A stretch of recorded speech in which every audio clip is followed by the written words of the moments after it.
Rritja e çmimeve të fruta perimeve është e lidhur jo aq me karburantet sesa me krizën e sektorit bujqësor, çka tregohet edhe nga shifrat e raportuara nga Instat. Eksperti i bujqësisë, Gjok Vuksani, thotë se kostot e rritura nga luhatjet e bursës së karburanteve i mbivendosin një situatë të rënduar të bujqësisë shqiptare dhe braktisjes së saj në vite.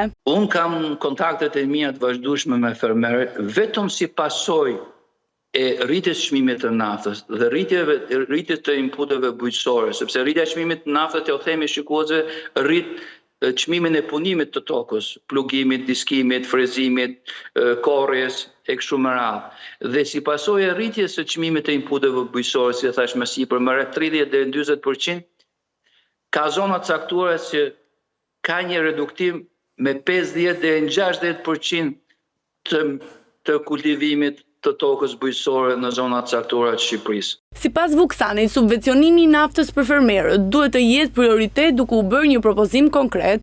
Thelbi i gjës është që nuk mund të punohet toka me 2200 lekë litri i naftës. Më vjen keq nuk po shoh në mas konkrete që të merret nga qeveria apo nga Ministria e Bujqësisë për të, si thua, lehtësuar barrën e fermerëve shqiptar. Unë këngull që duhet të bëhet një masë emergjente pikërisht për të reduktuar çmimin e naftës për fermerët shqiptar.